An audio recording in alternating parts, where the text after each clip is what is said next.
I did. Okay. Okay, let me bring the screen share up. And hopefully you have the screen. Whoop, here, I've got the wrong person up there. We have your screen, Paul. We don't, there you go. Okay. Good evening, ladies and gentlemen, brothers and sisters, friends from across the country, and I anticipate even a few from around the world. It is a real pleasure to welcome you this evening to the Book of Mormon Perspectives Forum, and to especially welcome our guest, Dr. Kevin Price, who is a botanist, who will be sharing with us. He grew up in the small town of Green River, Utah, served as a missionary for the Church of Jesus Christ of Latter-day Saints in the California Anaheim Mission. He's married to Melinda Myers Price and has two married daughters, Kaylee and Julia. He was a professor for 27 years, serving at 3 universities, 2 of them in Kansas, from which I have credits. That's Kansas State and KU. And he has been a scientist and a teacher for much of his life. He's trained as a plant scientist and biogeographer with specializations in remote sensing, that is, satellite, airplane, and drone image acquisition and analysis. In geographic information systems, the GIS, and geospatial statistics. He serves the Heartland Research Group as a geospatial analytics scientist. He analyzes drone and airplane acquired imagery, including natural color, infrared, thermal, and LiDAR. He served as scientific advisor to Secretary of State Colin Powell, and we welcome him to our forum to present Spotted BeeBalm as a possible nephite curative. Spotted BeeBalm, for your information, is photographed here, single plant on the left and a production, a larger production on the right. Monarda punctata, the varicalis, is a medicinal herb with essential oils used for fevers and diseases. The plants connect ancient people who had highly developed civilization on the rivers and lakes of Heartland America. The seeds are small, but their significance is very significant, very large, and Dr. Price will elucidate.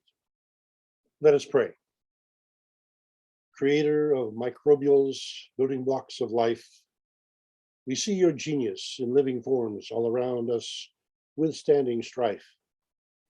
We appreciate oak trees, redwoods, cypress, palms, and pines, and see the remarkable adaptability of mosses, grasses, and the ferns with spines.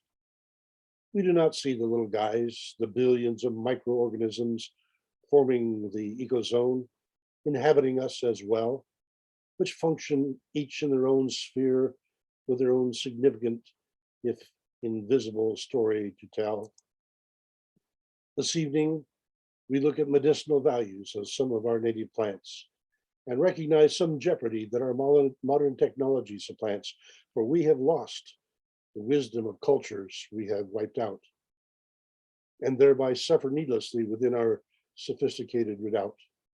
For living in harmony with nature as stewards of all we see would be better than holding dominion and exploiting from forest to mountain to sea.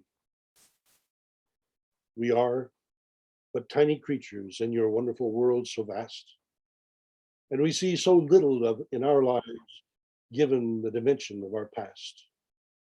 So help us this evening under the guidance of Kevin Price to appreciate more of our past, human history on this earthly paradise, to see the mystery in our history with eyes open to a larger view, one embracing the bits and pieces of creation, revealing more of you.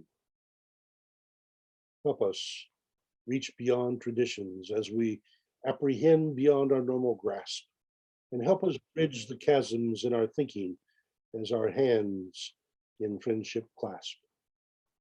We thank you, Lord of living, for guiding us through strife toward peace on earth, toward Zionic community, and toward eternal life. Amen. Dr. Kevin Price, I will stop the share, and the The floor is yours. Please take it away.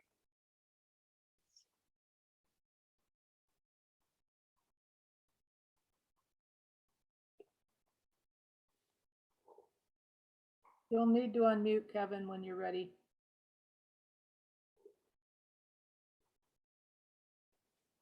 You're still muted.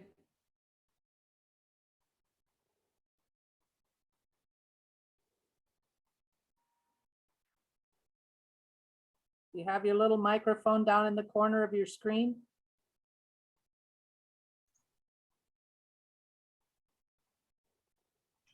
We can't hear you.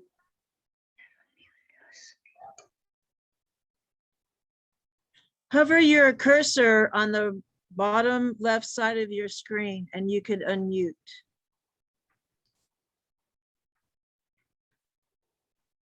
Or hold the space bar.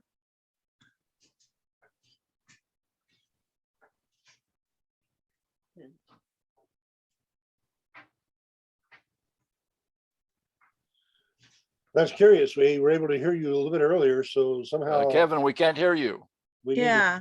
need to be able to get your Okay, There now you can you hear me now? Yeah. Oh, Got it. Yay. But I'm not getting my screen. That's the thing too. We are. We see your screen. Oh, you see my screen? It All has right, then I'll go signature ahead and Spotted start. BeeBalm. I'll go ahead and start blabbing then. Okay. All right. This picture you're seeing now is actually there's 9 varieties of the plant. This is the one that grows in Florida that is very showy, the pink one. And so I'm going to give you a little background. As you heard, I grew up in the small town of Green River. We're very famous in Green River for our watermelons. And so if you've lived in Utah or whatever, you've probably heard of these watermelons. It's very dry in Green River. You get about the same amount of rainfall as Death Valley. That is the Green River, which looks more like the Brown River to me. But anyway, I give you a little background. I went to Ricks College, and I haven't got that one up here, but I went to Ricks College, now BYU, Idaho. And I did my bachelor's and master's at BYU in Provo in botany and range science. I usually just make it simple and say I'm a plant scientist because most people say, what's range science? There's some titles of my thesis. My PhD was done at the University of Utah in the Department of Geography. And so I specialize in biogeography, which is also plant geography, remote sensing, and GIS. So I was working with satellite imagery and studying the earth and mapping plants. And that's how I ended up in geography. I taught at Utah State for 3 years, and then because I didn't have a graduate program, I transferred over to the University of Kansas from '89 to 2008. I was a professor there and a director of the Kansas Applied Remote Sensing Program. And then I got recruited away from KU after 19 years and went over to Kansas State because I am an ag person at heart. So I wanted to get back to my ag. So now I'm in the Department of Agronomy, and agronomy basically is people who work with agriculture, with fertilizers and with crops and breeding and that sort of thing. Now, I was one of the first in the US to start using drones in agriculture. You see me here holding this. This was in 2011, so 10 years ago. I was already using drones, and you can see when I speak at a conference, it generated a lot of interest. You can see the microphones here stuck in my face after I walked off the stage. And then this picture down below in the bottom left, are you able to see my mouse? Am I moving around? Maybe not. Yes, yes, we Yes, can, we Kevin. can. Yes, yes. Okay. Yes, we So are. I'm trying to point at things, but I'm not sure if you're seeing it. Anyway, this is only a third of the reporters that showed up to learn more about what we were doing with drones when I was at K-State. And you see the people flying the little white drones. The drones that I was flying were not something you buy at Walmart. They were costing me $8,000-9,000. I had a friend who I'd asked at the beginning of the conferences when I speak. I spoke at over 100 conferences around the world on drone technology. And I'd ask, how many of you have flown a drone? And about a third of the hands would go up. I'd say, how many of you have crashed your drone? The same third of the hands went up. And then I'd ask, well, how many of you picked up your drone in a black garbage bag? And all the same hands went up. So people need to know that it's a very risky business. One of my friends that I worked with, he was laughing. He said, they're crashing these little Walmart drones. He said, I've crashed over $1.5 million in drones. Now, to give you an idea of my biases, any scientist who tries to tell you they don't have any biases, they're completely objective, they're a liar. Okay, just so you know, they're a liar. And so I'm going to lay out some of my biases as it relates to this group and what we're talking about, so that you know where I'm coming from. And hopefully we're still friends when I lay out these biases. But first off, I believe Joseph Smith was a prophet, and all subsequent prophets were called of God. I believe Joseph Smith was instructed by heavenly visitors as to the Book of Mormon people and knew where they lived. I believe the Book of Mormon was translated by the gift and power of God using the Urim and Thummim. I was taught for 40 years at BYU in church educators that the Book of Mormon transpired in Mesoamerica. I taught it in my mission field and all that. Now, I'm not here to challenge that, but I will let you know that I believe that the Book of Mormon geography transpired in the heartland of the United States and not in Mesoamerica.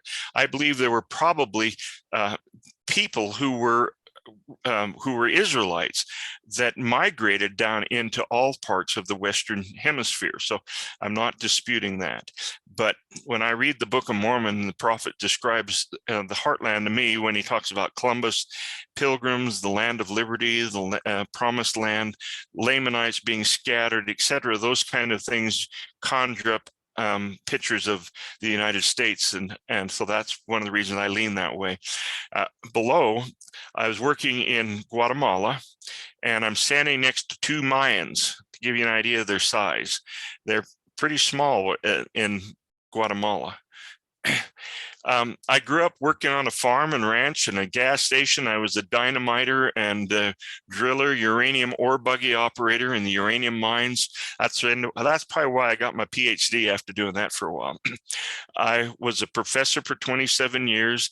I worked in what I would refer to as the great and spacious buildings. After watching Wayne May's YouTube video, Book of Mormon Geography in North America, I knew there was an overwhelming evidence to support Heartland Book of Mormon geography model. And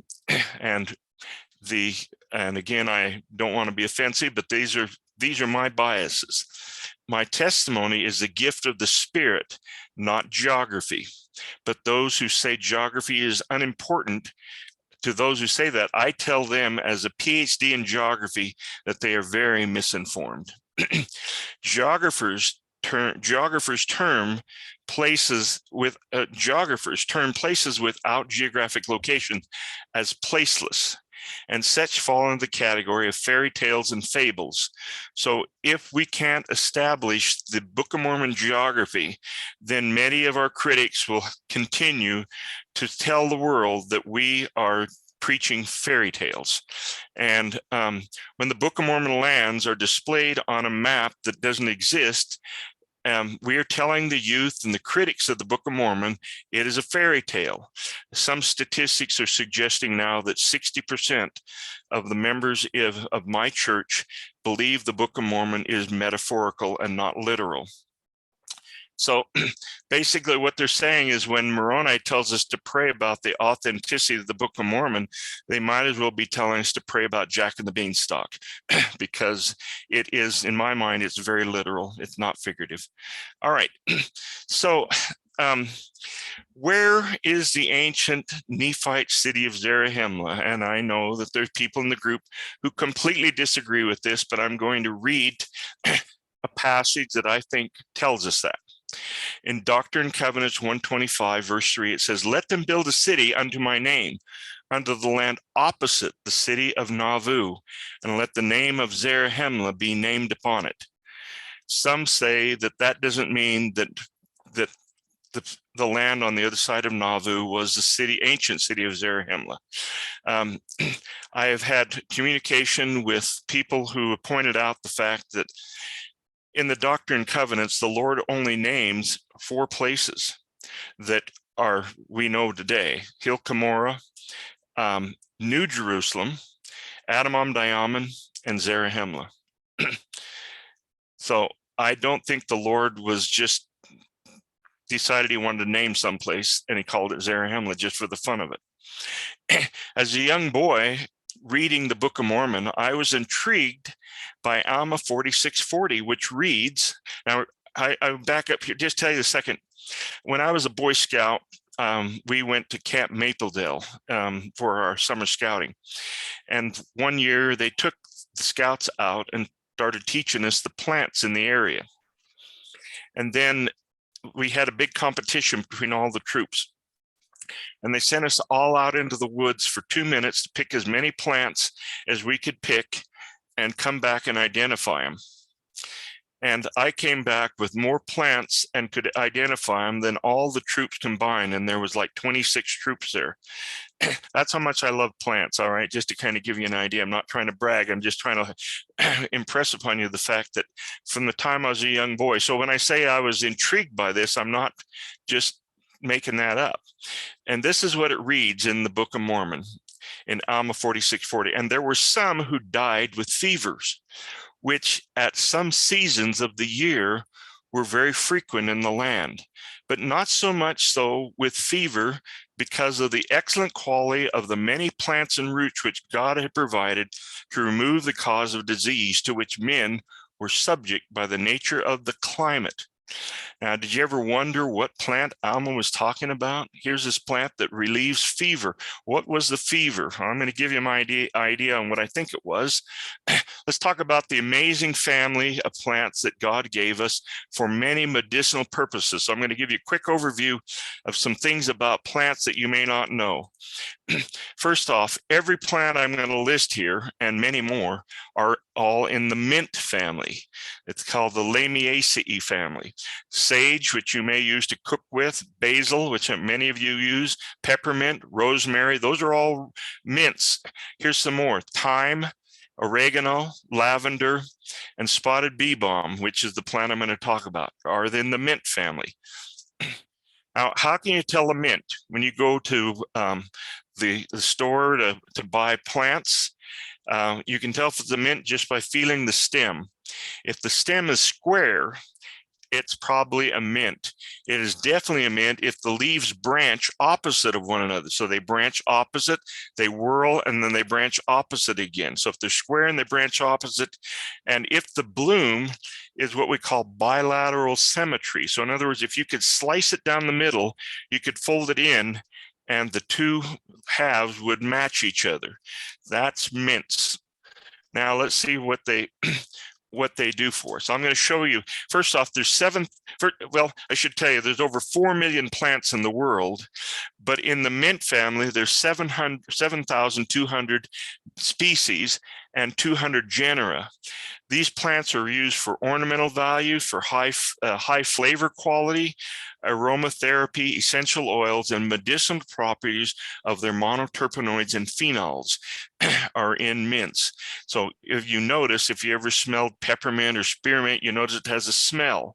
That's because it has what we call secondary metal, I'm blanking out here, metabolites. There's little hairs on the plant, and on top of each hair, it's producing an oil, and for multiple reasons, usually to keep the insects away or the livestock away, to not eat them. Here's some plants you may have seen. Here they are in bloom. They're a little small to see if they're bilateral, but trust me, they're bilateral symmetry on their blooms. Thyme, lavender, basil. You probably haven't seen them in blooms. The reason I'm showing these: rosemary. Notice bilateral on the rosemary. I could slice it in half and fold them together. Sage. And here's one that some of you may grow in your yard. It's called coleus. And if you look at that and feel the stem, it's a mint. Question? Now, we have gotten away. I appreciated Paul's prayer, because he mentioned the fact that we have gotten away from using the herbs that God provided for us.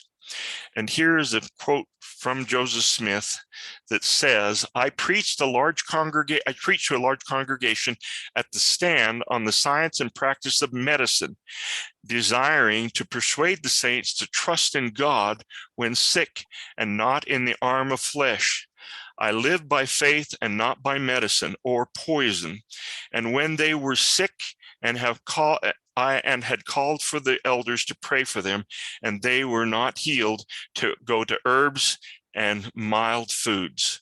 This is in the documentary of the history of the church. So you see that Joseph Smith was preaching that mild foods and herbs could be used for sickness. Now, before I discuss the plant of which I believe Alma was referring, let's discuss how the Israelites used one particular plant. Let's go in and look at that. Do you know that the Lord told the Israelites what to use the night of the first Passover to spread the lamb's blood on their doorpost? From that day, this plant was used to spread the lamb's blood and was a very important part in practicing the law of Moses. Lehi, who was in the Book of Mormon, who came to America, or wherever you want to call it. He came to the Western Hemisphere, I believe the heartland. He was a merchant, and it is possible that he raised and sold this plant, but most certainly he knew this plant well. So which plant is it? Here it is. There's two candidates. We don't know for sure, but Syrian margem is the one that most believe is the plant right here. And it says David asked the Lord to cleanse him with, it was called hyssop, is the common name. The hyssop plant was used in the first Passover in Egypt to mark the Israelites' home with the blood of the Passover lamb or goat. It is also used by them in ritual cleaning and purification after all individual recovered from a skin infection and after a home was cleansed from mildew. So they put a great deal of respect into this plant. This plant is in the mint family. Now, the Bible mentions hyssop multiple times. I'm not going to read all this, but I just want to show you. Here's Exodus. I've highlighted the word hyssop, and so we're looking at Exodus, Leviticus, Numbers, Kings, Psalms, John, and First John chapter 19, and the Hebrews, letter to the Hebrews, just the Hebrews. And a friend of mine, Melissa Tillich, forwarded these scriptures to me. And again, I'm not going to read them, just paraphrase them. This is the one I just read you about Alma talking about being cured of, I believe it was malaria. I'll show you why in a bit. Genesis 2:4-6, and Abraham, the Lord made every plant before it was on the earth. The leaf of the plant is for medicine. Aromatic plant products were traded in the market. Most of the plants that are aromatic are usually in the mint family. Moses told us to use spices, ingredients in holy ointments, and aromatic plants used to scent garments and palaces. And finally, the herbs are used for the benefit of man, and it's talking a lot about, obviously, their food, but here I believe it's mentioning that the herbs are important as a medicine. Don't believe I've got the passage in here, but I've read that the Lord made a plant for every sickness or disease there is. So it was important to the law of Moses. Now, plant types are strongly influenced by climate, and climate is strongly influenced by latitude. Do you think the Lord, therefore, might lead Lehi and his family to a region to where they could grow the plant seeds they brought with them from Jerusalem? Where we think they landed somewhere down the Hopewell, another name for the people that we believe were the people of the Book of Mormon is Hopewell. So if you've heard of the mound builders and so on, those are the people I'm going to refer to. And if you don't like calling them Nephites, you can call them Hopewell, all right? So the latitude of Jerusalem was at 31.7 degrees. Here's where 31.7 degrees goes through our northern latitude or northern hemisphere. And the archaeologists have found that the first landing or the first settlement of the Hopewell is probably right here in this area of Florida. And so it would have not been too far from this degrees latitude. Here are some Hopewell mounds that are in the Crystal River, Florida area. You may remember that Nephi and them referred to the area they landed as beautiful, as a paradise sort of thing, much like they did the area before they left on their sail from the Arabian Sea area. The archaeologists date these people as coming to North America around 2,500 years ago, or approximately 479 BC. So that date should ring a bell for those who are familiar with the Book of Mormon.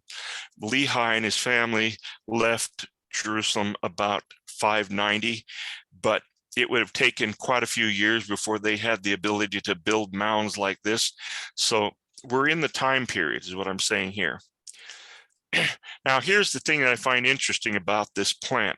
This is the Florida variety, and a couple of my friends, some of you may know Mike and Betty LaFontaine, or Betty Red Ant. She's Navajo, and he is Chippewa. And they come out with us and help us all the time. They're constantly there. Anyway, they took pictures in Florida of the spotted BeeBalm growing there. And here is the spotted BeeBalm. Now, if you haven't done this, you may want to go to your phone, to your apps store, and download a little program. It's called Google Lens.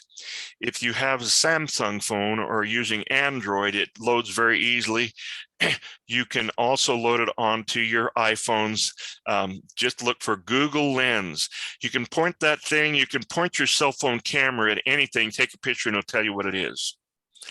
What it's using is artificial intelligence. It's going in and looking at all the pictures that are labeled in Google from all the people who are using Google, and it uses artificial intelligence to match your picture with pictures that are out there on the web, and comes back. I pointed it at my vacuum cleaner because I couldn't remember what the make and model was. It came back and told me what make and model and what year it was built. I pointed at my stove and it told me what year. I didn't want to have to pull the stove out to look at the plate in the back. So I just took a picture of the front of the stove. It told me what the stove was and its model and make and everything else. So I thought, I wonder if I take a picture, see, you can point it at something on your monitor, your screen, and take a picture. It'll do the same thing. So I pointed it at this plant right here and said, and so I don't need to tell you all this. I already just told you about Google Lens. There it is, Google Lens. Look it up on Google and get it on your phone. It's amazing. I pointed at plants and it tells me what they are all the time if I don't know what they are. So I thought, and I don't know them all. Remember, there's 4 million. I only had to learn 3,000 or 4,000. So anyway, here is what happened when I pointed it at this plant. There's the dot on the plant.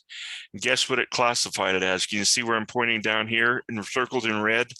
Wow. Hyssop. In other words, after looking at maybe 1 billion pictures, it said this plant looks like hyssop. So Lehi gets off the boat in Florida and he looks at this plant and goes, hyssop, we got hyssop here. We can practice the law of Moses. All right. So that's something that I would call serendipitous. I never dreamed it'd come back hyssop.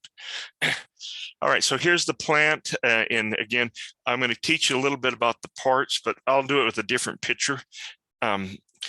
Just the spotted BeeBalm is the one we want to talk about.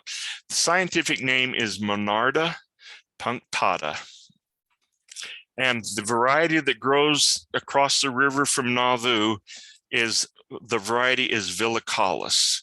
There's 9 subspecies of the plant in the United States. It doesn't grow anywhere else but southern Canada and the United States, unless people have taken the seeds, and they're probably growing in other places now because I've had people from all over the world asking for seeds. But I want to go back to why I think that's important down the road in a minute. Here, the plant is grown for its ornamental value. It's gorgeous and it blooms. It looks like it's blooming from the middle of June until frost. The reason it looks like it's blooming is these red things here are not the blossoms. The blossoms are the white things that you see, and you see where there's spots on it. That's why they call it spotted BeeBalm. The things that are showy on the plant are what they call the bracts. And the bracts don't lose their color all summer long. So they look like they are blooming all summer, and they are pretty ornamental. If you order the ones that are ornamental, they may not have the same medicinal qualities that the plant I'm going to talk about in a minute does, but they still have a lot of medicinal value. And we know we've had friends test it, and it's cured some things that were pretty amazing. Here's some more pictures of what it looks like. Square stem, opposite leaves. You can see the bracts, how showy they are. The blossoms are the white things there. Okay, so here you can see this one. This is one that is in across the river, what we believe is the Zarahemla temple site.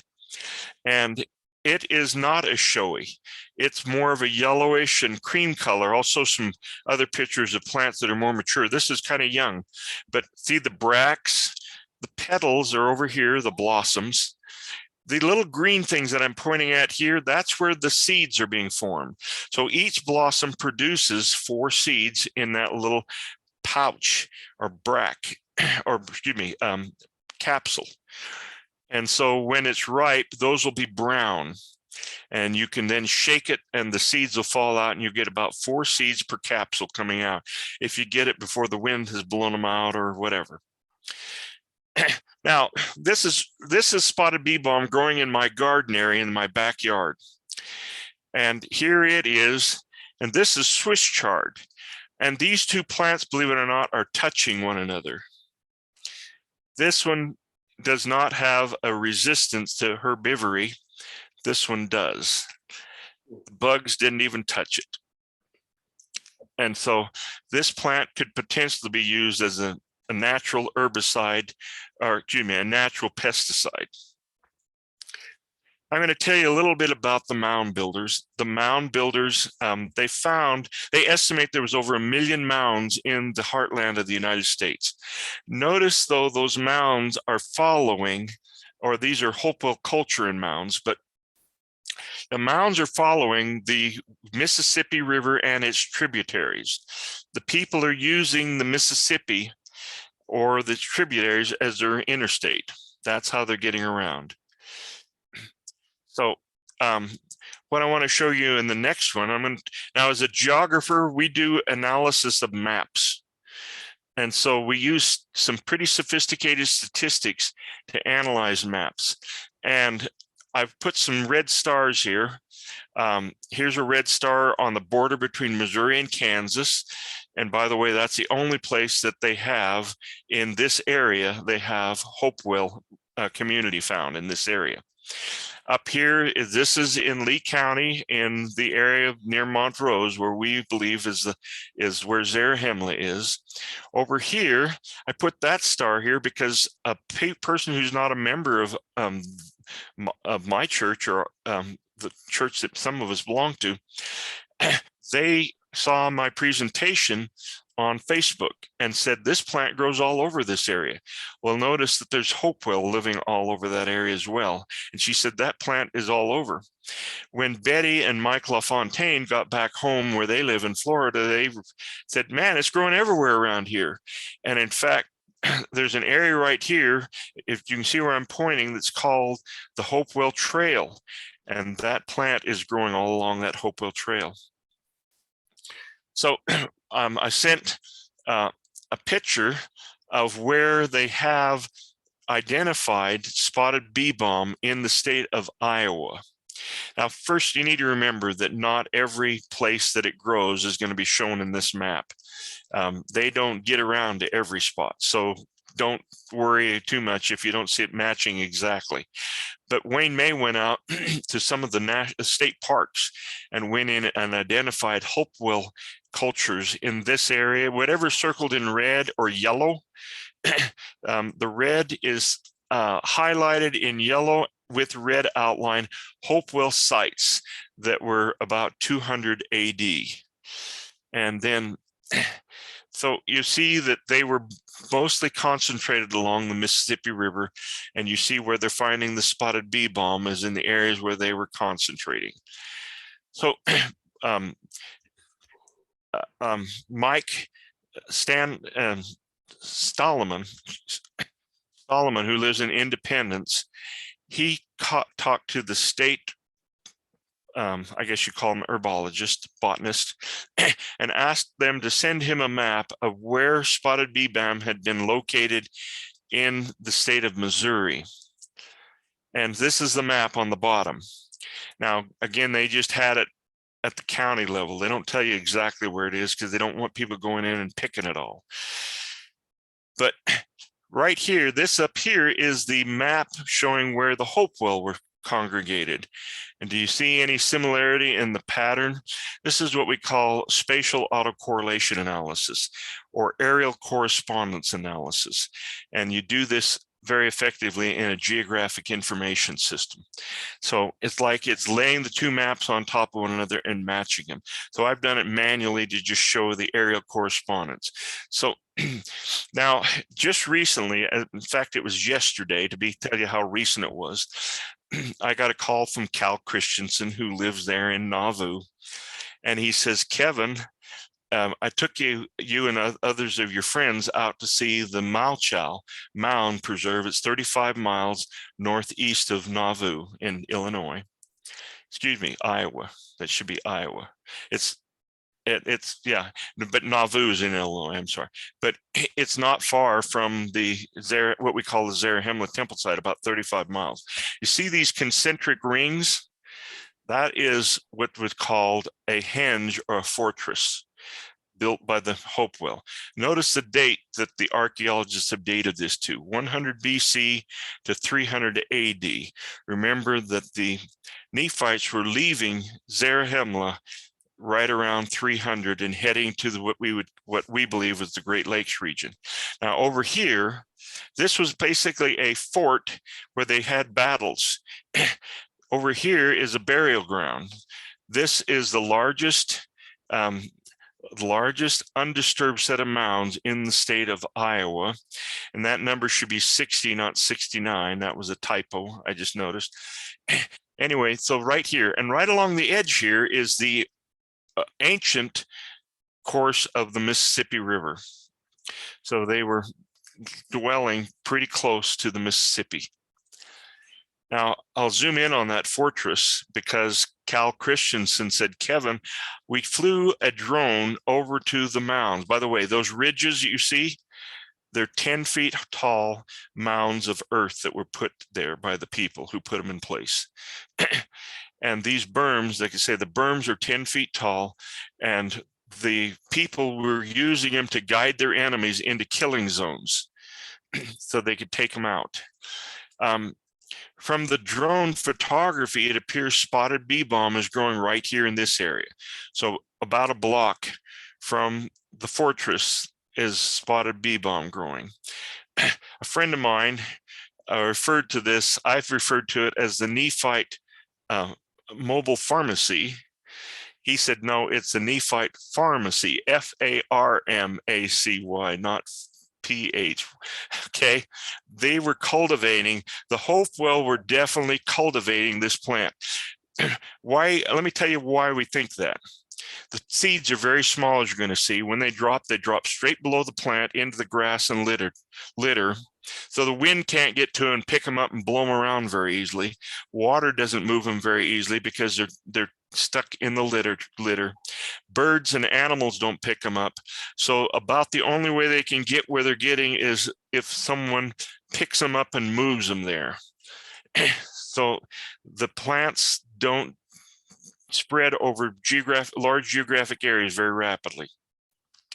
Now notice what the Alma 4840 says. Yea, he had been strengthening the armies of the Nephites and erected small forts or places of resort, throwing up banks of earth round about to to enclose the armies and also building walls of stone and encircling them round about their cities and borders in their lands, yea, all around about the land.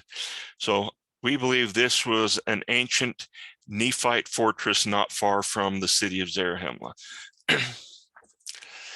Okay, now some people, where are the archaeological ruins? Well, some of you may not know that only 15 miles south of where we believe Zarahemla is, near Montrose, Iowa, this is a mound. And from what we can learn from the archaeologists who've studied it, there's the older Adena, which is another word that we believe is used for Jaredites, are on the bottom. The Hopewell, which we believe are Nephites, are closer to the top. And on the very top are Europeans. This is still used as the graveyard. This mound, to give you an idea of the size, there are 2 vehicles parked right down here at the bottom, pulled up to the mound.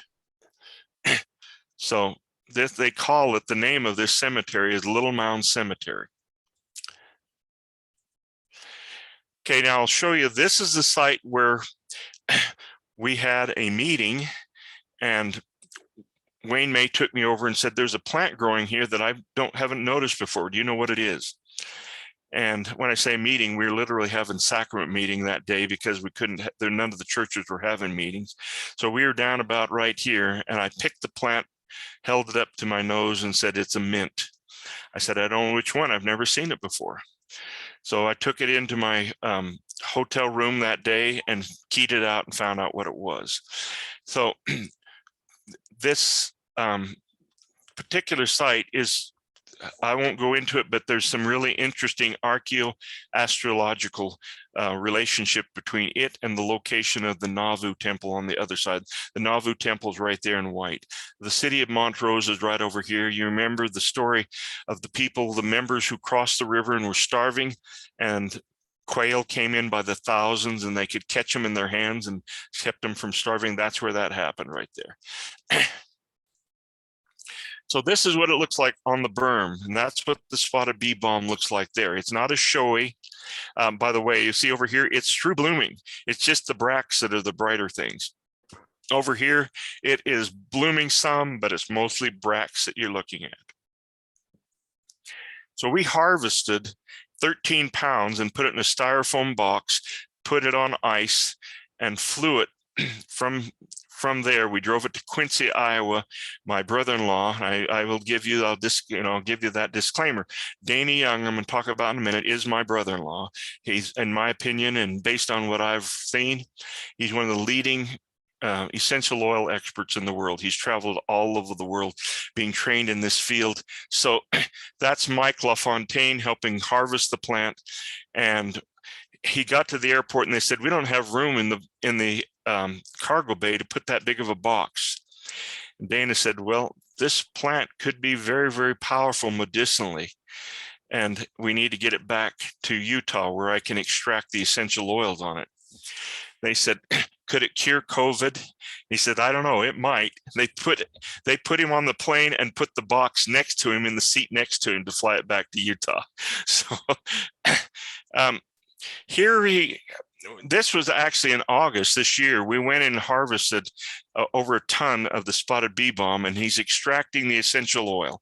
He uses low pressure steam, and this is the essential oil of the spotted BeeBalm, and this is what they call the hydrosol. There's a lot of medicinal values in the hydrosol as well. So I'll play that video again. You'll see it coming in. Anyway, see the oils float on top, and then you can just pour them off and get the oils.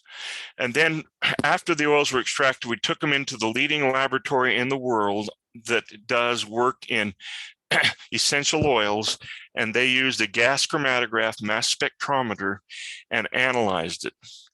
When they got through analyzing it, the director of the laboratory came out to talk to Dana. He said, where did you get that plant? And what is it? He said, well, we got it in Iowa, and it's called spotted BeeBalm. He said, we've never tested a plant that's more powerful medicinally than this plant. in all the laboratory tests we've run from plants all over the world. So this is the gas chromatograph here, and the lines over here are the compounds that came off the first, and then as you go further across the graph, they're heavier, more difficult to extract compounds. But there were 56 compounds in the plant. The most powerful compound, or the one that was most extensive in the plant that we got on the Zarahemla temple site, was carvacrol. And you're going to learn a little more about that. Another one you're going to hear a lot about is thymol. But so I'm going to talk about these two in the slides coming up. So let me just show you here. It says that, notice this is a journal. It's a pharmaceutical journal. It's not, it's peer-reviewed literature that's in the medical journals. And in it, effects of carvacrol, thymol, and essential oils containing such monoterpenes or on wound healing and a systematic review. And in that review, if you read the paper, it came out, these compounds came out as powerful antibiotics. Here we read, this is another journal, International Journal of Clinical and Experimental Pathology. They are looking at carvacrol, and I think thymol's in here too. I can't remember it. I'm not going to take time to look for it all right now. But anyway, in this paper, they came out powerful antibiotic. Then here, the National Library of Medicine from the National Institute of Health. Antibiotical activities and mechanisms of action of Monarda punctata, which is spotted BeeBalm, essential oils, and its main components against common bacterial pathogens in respiratory tracts. I want you to notice the names of the authors. You have any idea where they might be from by looking at the names? Okay, so they're studying a plant that only grows in North America naturally, and they're doing research on it. Guess what they were researching? They're researching antibiotic-resistant bacteria. And when they tested the essential oil from Spotted BeeBalm, they used the individual compounds against it, and then they used the entire essential oil. And basically, the higher the graph, the more effective that was at killing this antibiotic-resistant bacteria. The bacteria they were testing is called Staphylococcus pyogenes. And I'll introduce you to what that is in just a second. Here it is, Staphylococcus pyogenes, or flesh-eating bacteria. Now, we had a friend of our family who was in the hospital for 1 year because she contracted this one, and she was just about died 3 times. They barely saved her, but they had to cut away a lot of her leg to save her. And so what this is showing is when they use Monarda punctata essential oils, this line says they didn't use anything on the bacteria, and you notice it was gaining in strength. This one's line, the pink line, shows that they used the minimal amount, and it started to drop, and then it turned around and started going back up. So the bacteria is recovering. But when they use the minimum bactericidal concentration, MBC, on it, it killed the flesh-eating bacteria in 12 hours.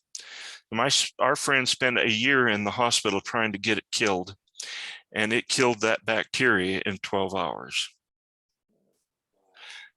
On the next slide, I'm going to warn you,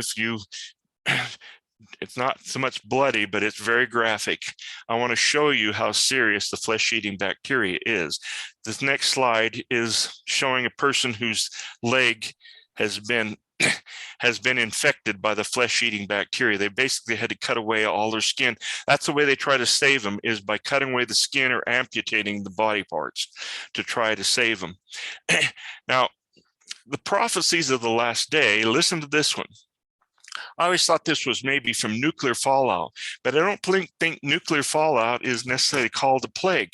Zechariah 14:12. And this shall be the plague with which the Lord will strike all the people who fought against Jerusalem. I put down here Israel ? Their flesh shall dissolve while they stand on their feet. Their eyes shall dissolve in their sockets, and their tongue shall dissolve in their mouth. So maybe it's not just nuclear, maybe it's biological too. And the fact that no country will ever introduce a biological weapon unless they've got a cure for it, because they don't want to die from their own weapon. Okay, now EPA approves thymol cleaner to kill COVID viruses for surface testing. They're using thymol. Here, the thymol is the latest natural cleaner approved by the EPA to kill coronabacteria or coronaviruses. This one shows some work that was done in the Mediterranean, that thymol was and carvacrol were very effective in controlling malaria.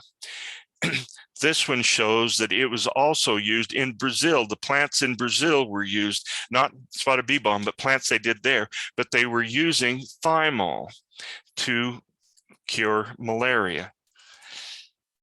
Now, why should we be concerned about malaria? Well, many people don't realize that at one time, malaria was one of the biggest killers there is in the United States.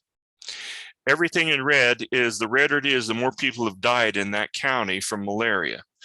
Nauvoo is sitting right in that circle. And many don't know that probably 1 million of the Civil War soldiers were infected with malaria. Now, here is malaria listed as the #1 killer in Nauvoo at the time that the members of the Latter-day Saint Church were living in Nauvoo. It killed people who were from 1 month old up to 81 years old. The mean age was 28, so it's taking out people that are in the prime of their life. And all the deaths were within this range. Most of the deaths are right here. Why is that? Because malaria in the heartland is a seasonal disease. It's carried by mosquitoes. So the reason they were dying up into December is because some of them would be infected for months before they die. So that was the #1 killer. So malaria is a big factor. Here we are collecting the seeds. We had about 7 or 8 Native Americans come to the site. We were picking the plants and they were thrashing them and chanting and singing as they thrashed the plants. We just thrashed them into a piece of canvas and then I cleaned them. That fat guy there's me. Now the seeds are really, really small. I've got them laying on a bill. By volume, I estimated we had about 600,000 seeds. And in the last year, I've dispersed about 550,000 of the seeds to people who've wanted them. You can see them laying next to a millimeter scale. They're about 1 millimeter in size. Now, this is where we found them growing. Because of I've got an eagle eye for plants. I can pick them out at 60 miles an hour, just about pretty consistently. I've driven up and down a lot of these roads looking for it. The only place we're finding it growing is in this area right here. In this area, where we found it. Now there is a man who owns a nursery. He sells nursery plants right up here. And he drives up and down this road all the time. He says he's never seen this plant. He never even knew existed. So for some reason, it's there. We look at it as an ancient artifact. So I'm going to close with telling you about what we've done with it. We've extracted the oils and then made what we call a blend. And this was made by my brother-in-law, Dana Young, who is the president of B. Young Total Health in Utah. His brother, Gary Young, also sold oils, but Dana is the one who's doing this work. And I wish you could hear his talk. If you have access or you're a subscriber to the streams on the Book of Mormon evidence site, he gave a talk at the last conference, and it is pretty powerful. We called it Zaratime because we didn't necessarily, he has a lot of people who are distributors for him who are not members, who don't believe in the Book of Mormon. So he didn't dare call it Zarahemla time. So he called it Zaratime. It's closely related to thyme, which we use as an herb, and oregano, but much more powerful. And what he did, he gave the talk, he put these 7 essential oils together. The 7 oils add up to 643 compounds, but he built them in a blend. Now, his people say, well, why would he tell what his blend is? He said, if you don't put it together just right, you can make a compound that'll kill people. If you've ever had chemistry, you know there's very, very strict rules about how you add your chemical components and how much you add. If you add them wrong or whatever, it can blow up in your face. Well, building blends is something that only masters should do. Dana was trained by the best people in the world, and he has become one of the best in the world at putting blends together. So this is 643 compounds, but when he made the blend, the Zaratime blend, here's the gas chromatograph for the Spotted BeeBalm. Here's the gas chromatograph for the Zaratime. And notice that now, instead of the 643 compounds, it only has 60 compounds. That's because he didn't create a new chemical. He basically put Spotted BeeBalm on steroids and accentuated it. The carvacrol is 66.58% here. When he got through, it was 68.74. But what you're not seeing is, and I'm not sure which one of the bars is, but notice how much higher these other bars are over here than they were here. That's thymol.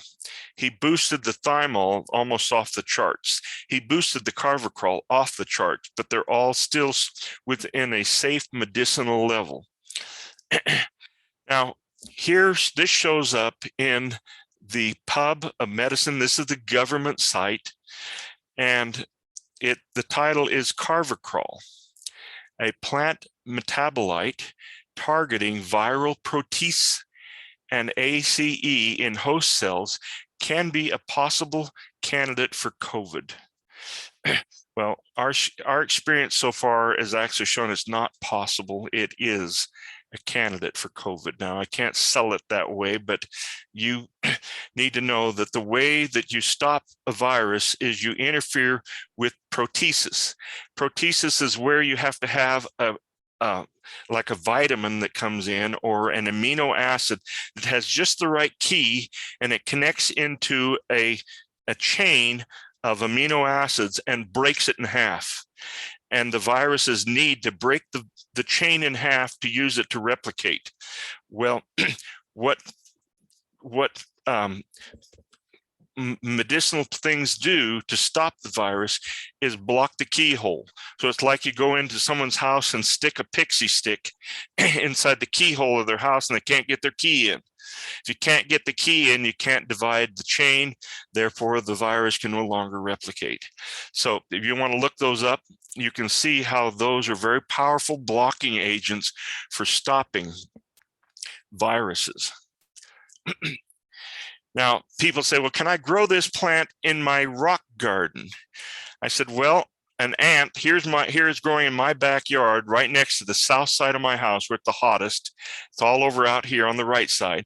Here, an ant, I think, picked up a seed, packed it over, and got tired and dropped it in the crack between 2 bricks on my south-facing patio, and that plant grew there all summer without me doing anything to it other than the rain it got naturally, no fertilizer or anything. It's still out there alive, growing in December. And so the way where it grows, if you got a spot where nothing else grows, it'll grow there. It'll grow in hot, sunny locations. I would advise you to keep it wet while it's young, but I believe it drops its roots down really deep. It grows very well on sandy soils because it's dropping its roots so deep that it can tap water and nutrients at levels that other plants can't reach. Now, here's how you grow it. I think it's best if you just take them out and plant them directly in where you want them to grow. You need 100% sunshine, no shade, or it'll grow spindly on you and won't be as healthy. Do not carefully place the seeds on the surface of the ground. Do not cover any of the soil or with any soil. In other words, just place it on the ground and pat it down with your hand to push it firm against the soil.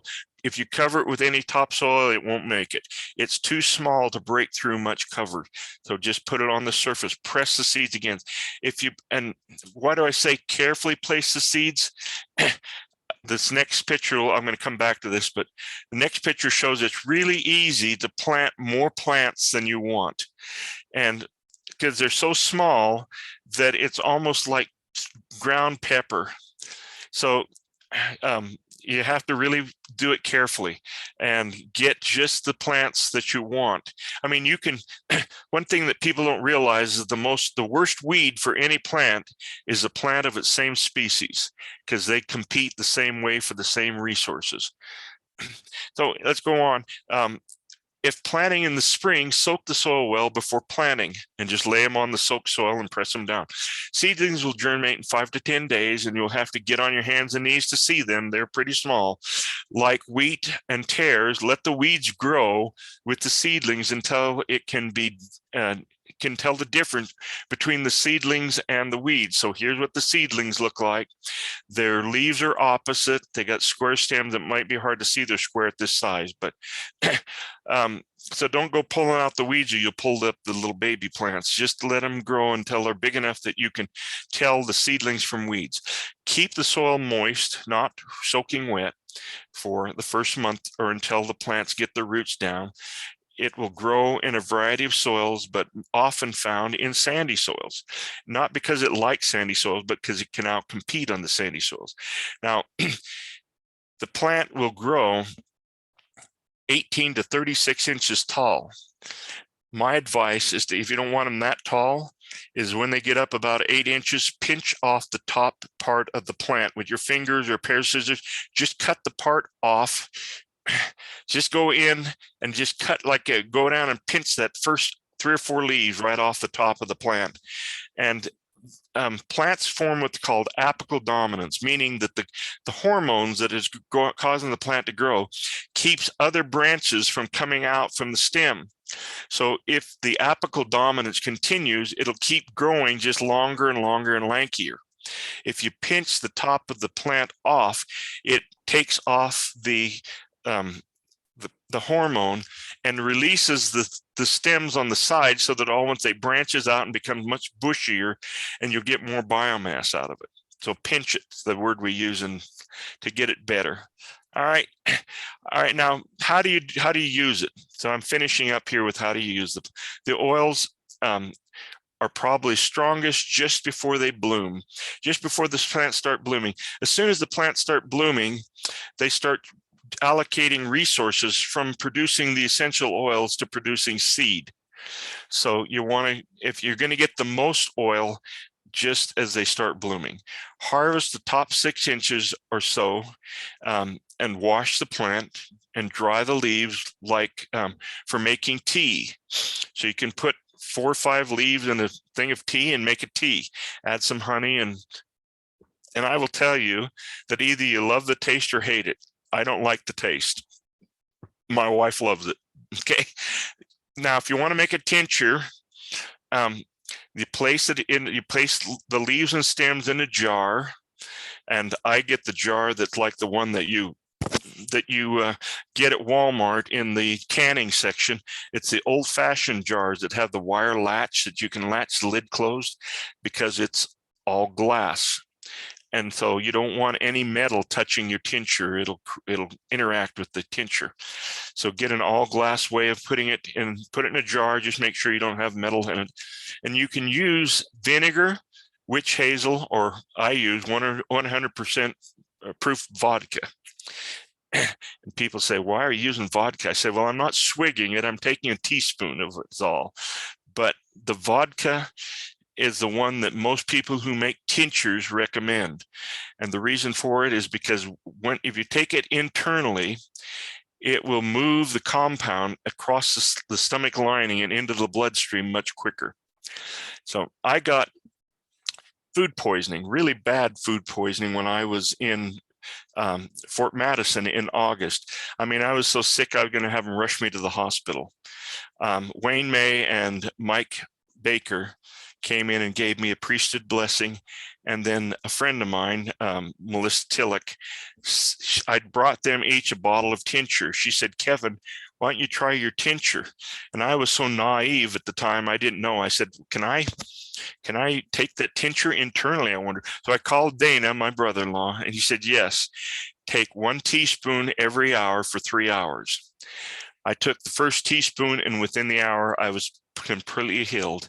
I could have gone and eaten a beefsteak dinner. I was that quick at killing the Escherichia coli, which was what was poisoning me. So let the jar sit in a dark, cool place, just a closet, and rock the jar every couple of days, and do it for 3 to 4 weeks. And let it sit there. And then here in the bottom is what the tincture looks like. That's the vodka with the essential oil in it.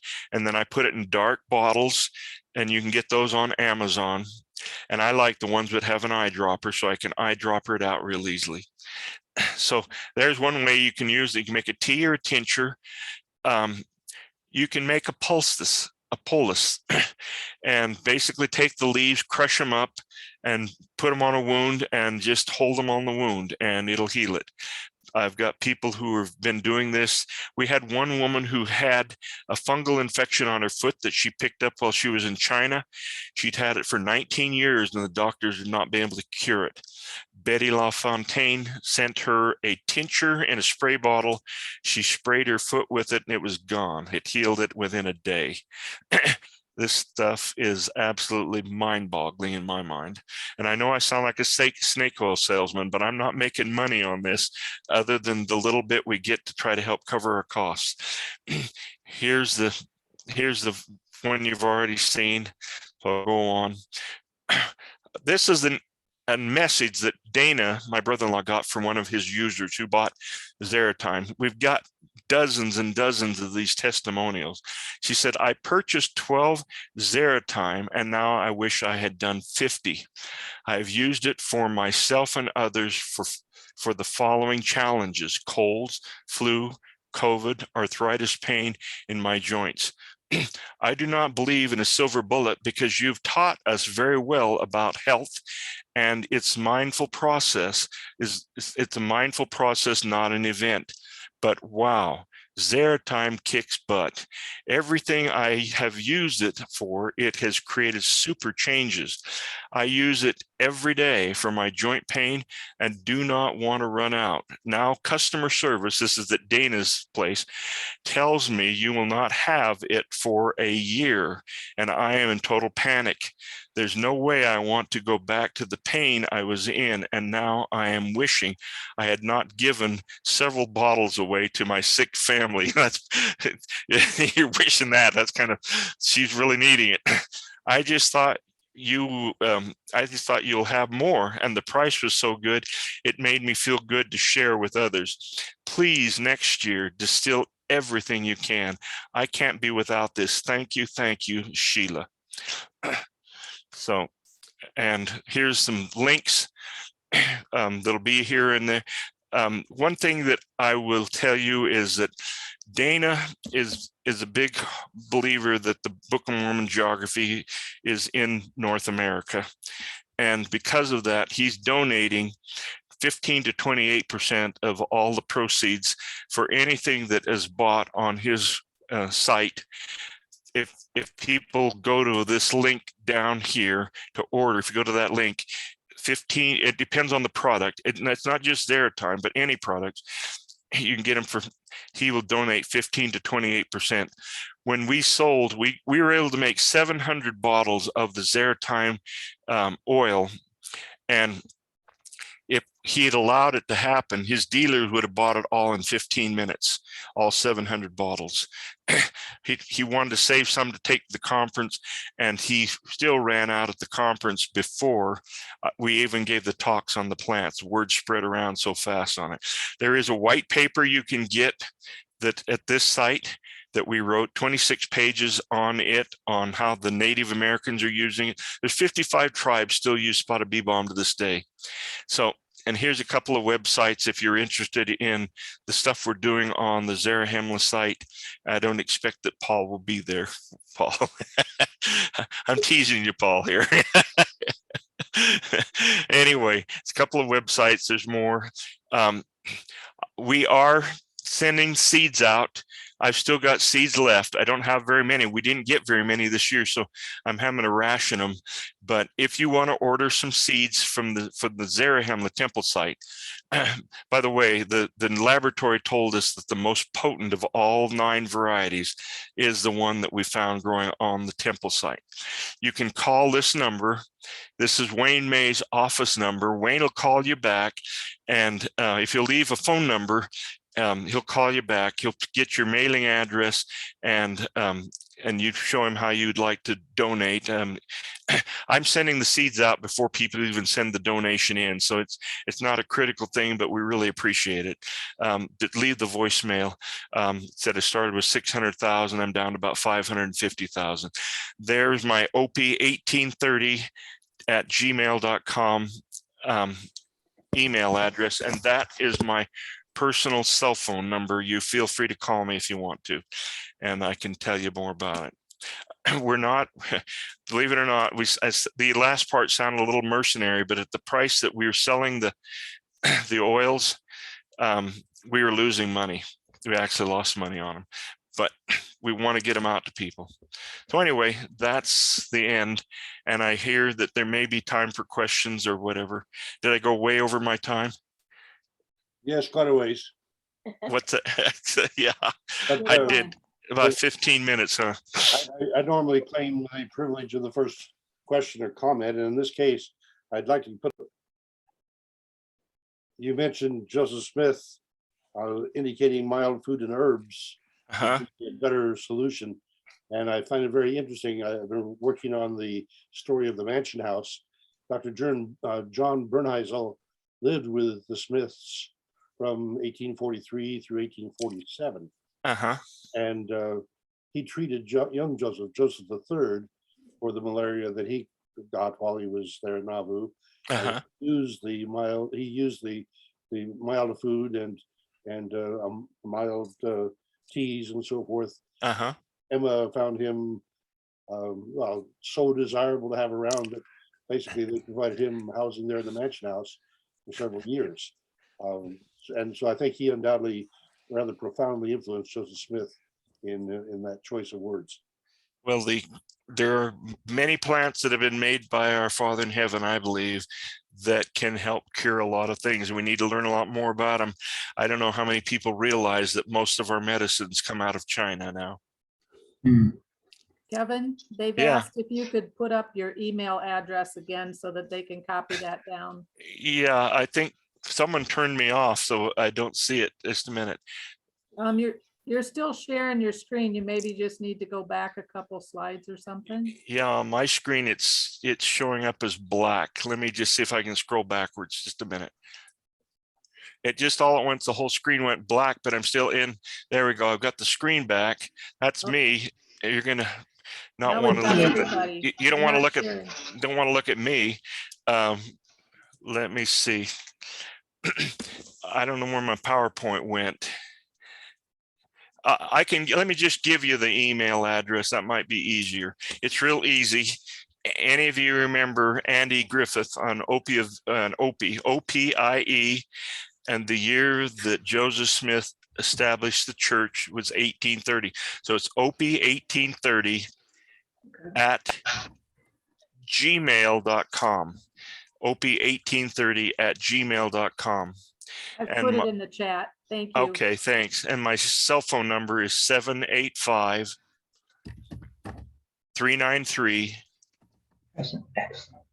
5428. Okay. I think we better start learning how to use herbs more than we are.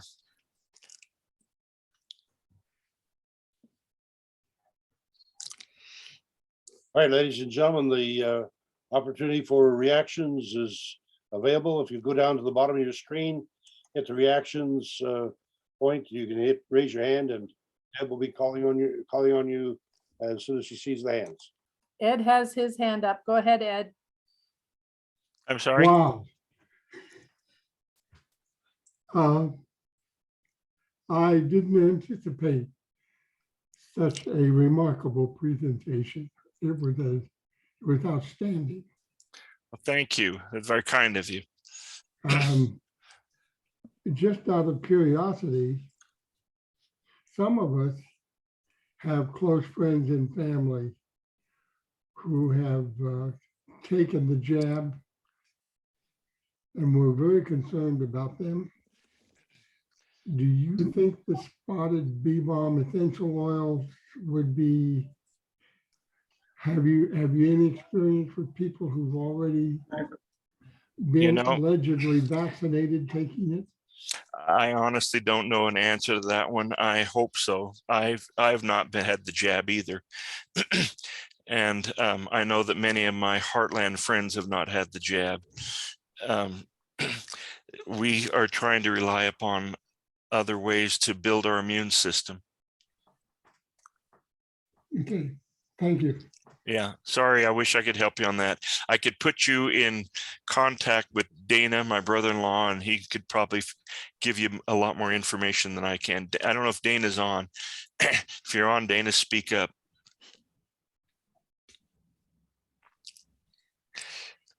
Doesn't look like it, but I left you a link that I can get you in touch with him too. He's very easily, very approachable. Wanda has her hand up. Go ahead, Wanda. Oh, can't see me.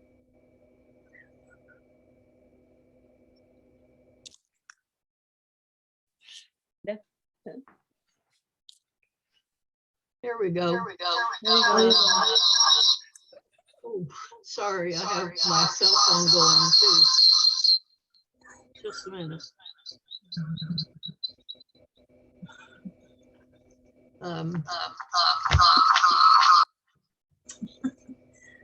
I had my cell phone. Trust me, we've all been there before, Wanda.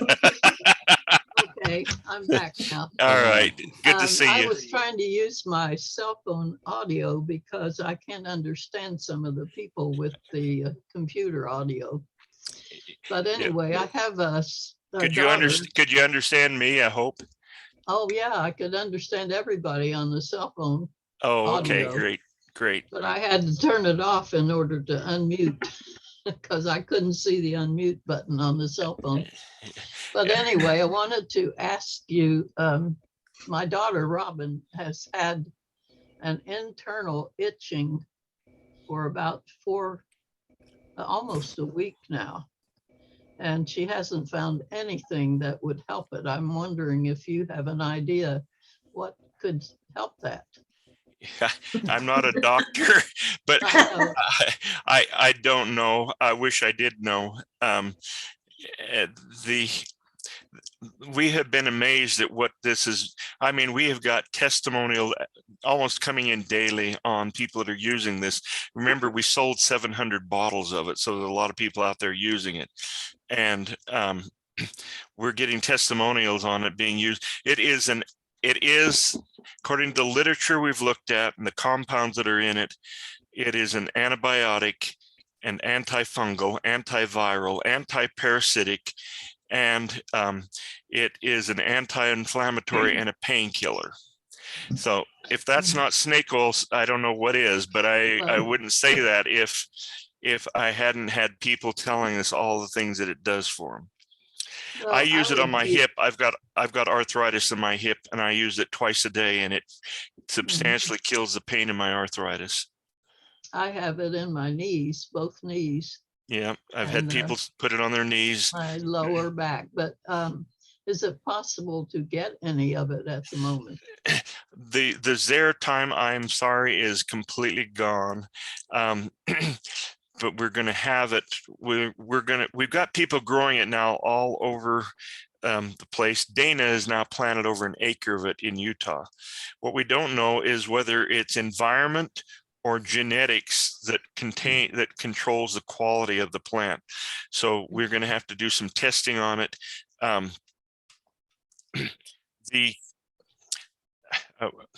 trying to think answer that for you because I want to help, but if you email me, I'll do what I can to get you in touch with Dana and see what else could be potentially used.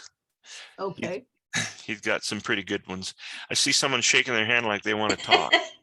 That's Nancy.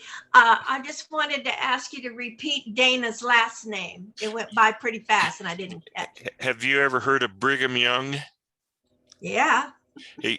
That's one of his grandfathers. His name is Dana Young. Okay. And make sure you go to Be Young Total Health. Because Okay. that's the only place I know of that is doing the work with this plant right now.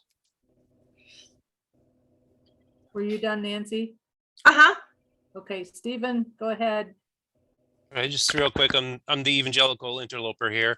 I glad to have you. Thought you might be interested. I had Mark Staker on from the Church Historian's Office. He wrote the book Tunbridge Farm, an archaeological and landscape study. And I sent you an email. I emailed you a link to the video where he reveals the pollen study results for what Joseph Smith Sr. was growing at Tunbridge Farm at the time that they were farming it. So I thought you might really be cool. interested. Thank you. Thank you. Checking that out. My wife's great grandfather was Joseph Fielding Smith, and so she traces back to Joseph Smith's brother Hiram. Mm.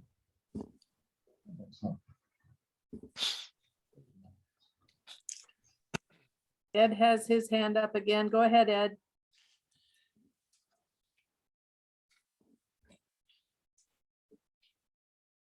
Not hearing you. Ed, go ahead. Sometimes it's tricky to get unmuted.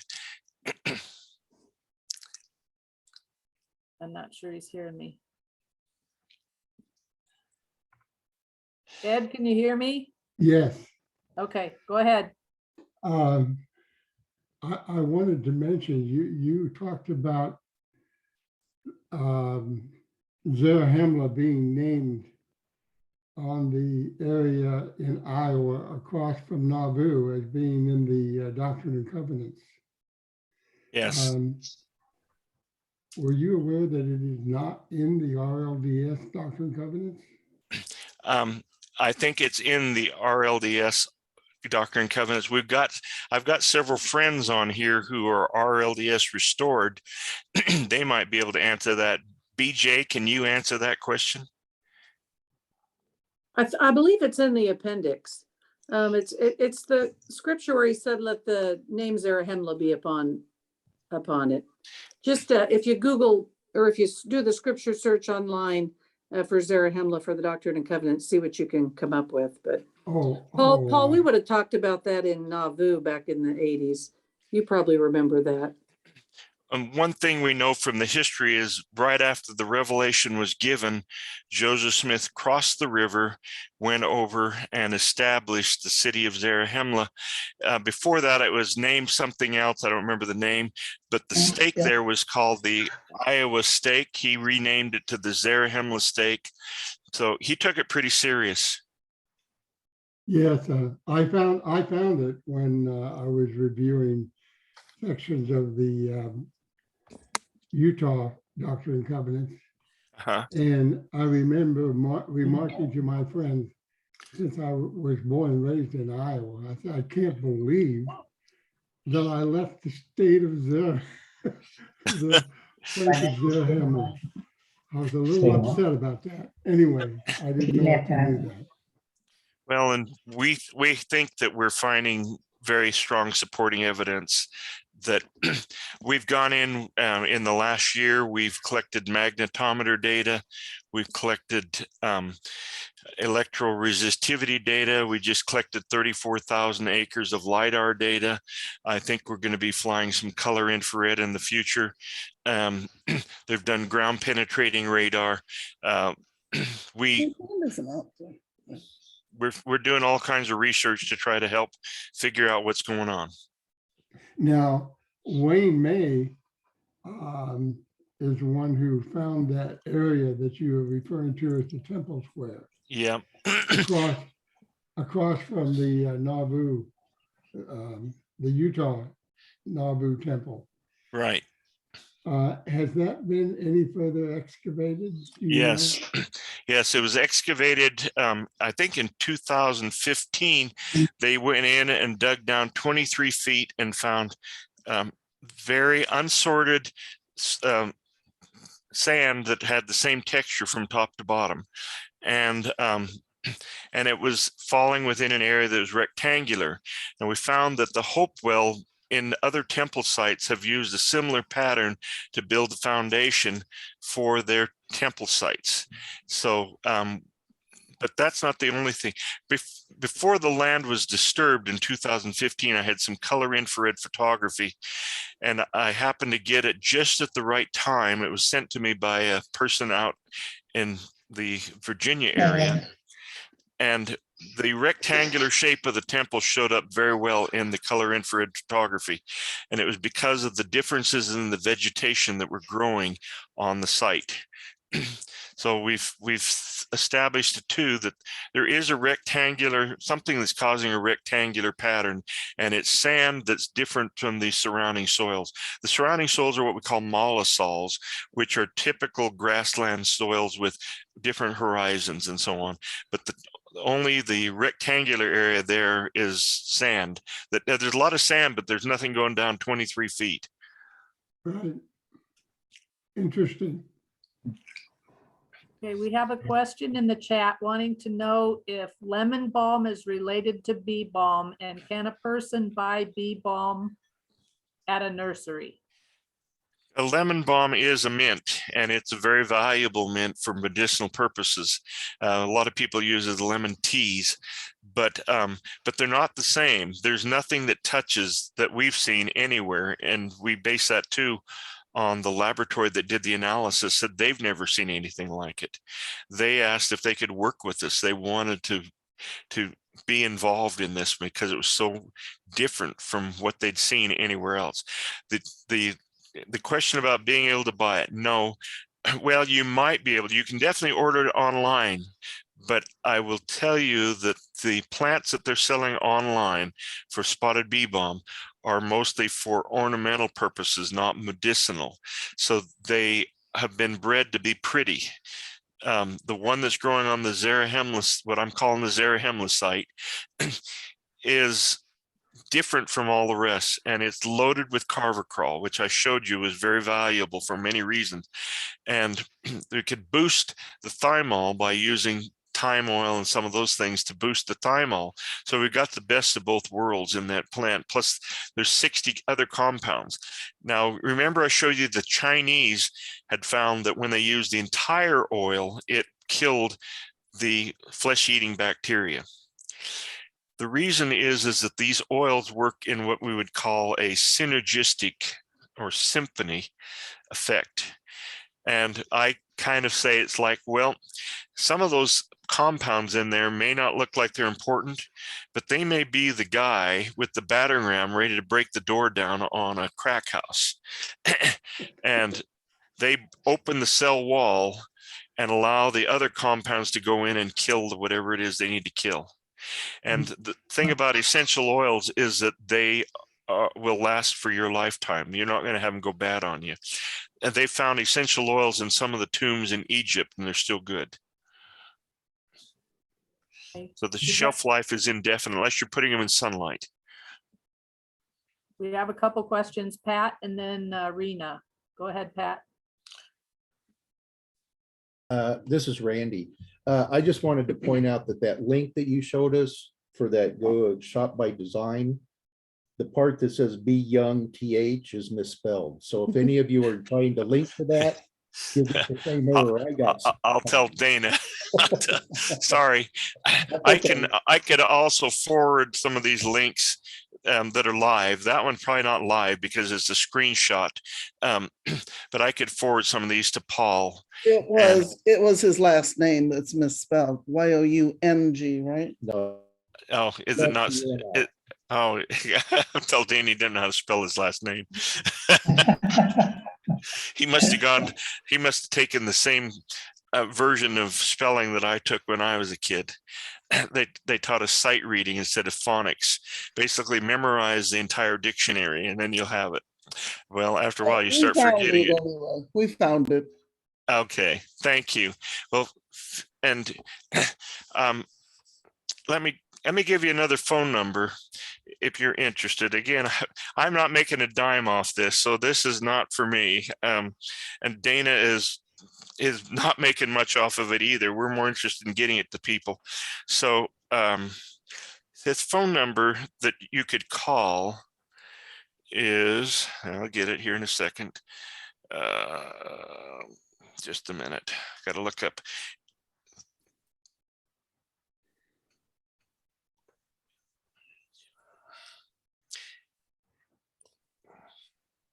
Okay, the phone number you can call is 435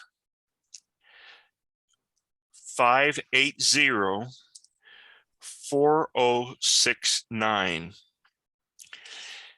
And the person that you'll probably get on the phone is Dana's daughter. Her name is Kamisha, K-A-M-I-S-H-A, and the last name is Bryant.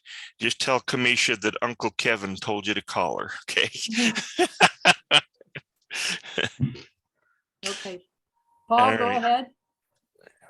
All right, thank you. I wanted to thank you especially, Kevin, because I recognize in our previous conversations that I've pushed you pretty hard to stay on the Spotted BeeBalm and not give so much emphasis to Zarahemla, since clearly you and I disagree on that site.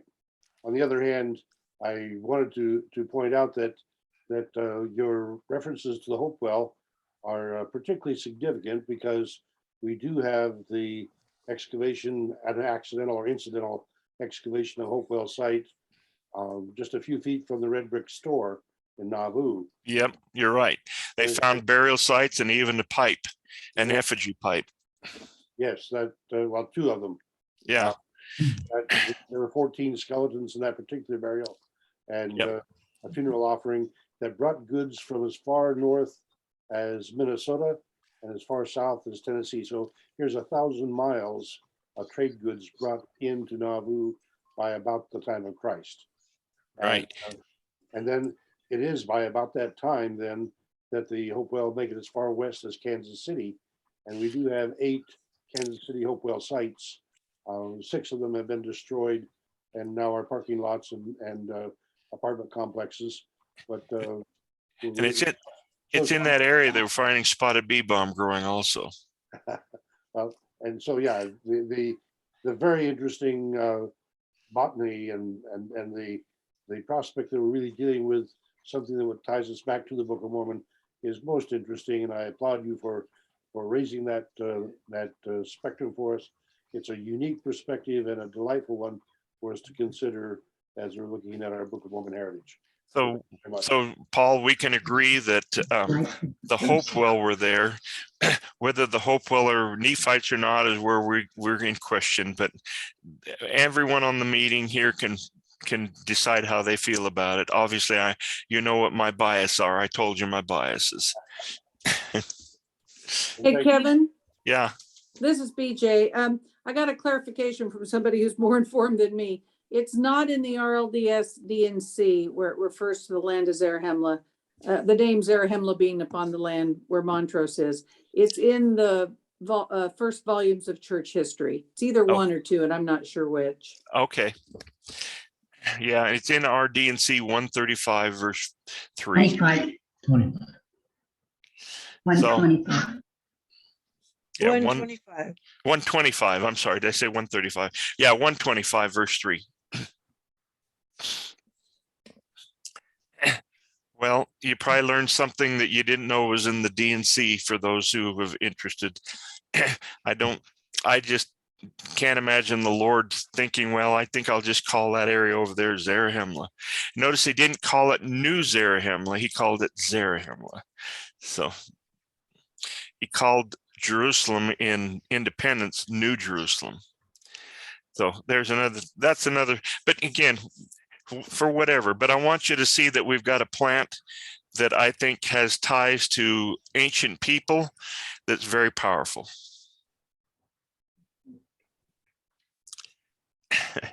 And I believe it was the book, it was the one that Alma talked about in 4640. So anyway, we each can pray about it and see what we think.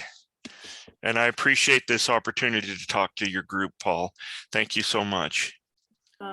Ryan Nelson has his hand up. Go ahead, Ryan. Oh, I can keep going all night if you want. Go ahead, Ryan. We Oh, covered Ryan Nelson. till 11. Ryan Nelson, yay. I'm glad you made it, Ryan. What's the question, And you need Ryan? to unmute, Ryan. I came in a little bit late. I'm here in Utah.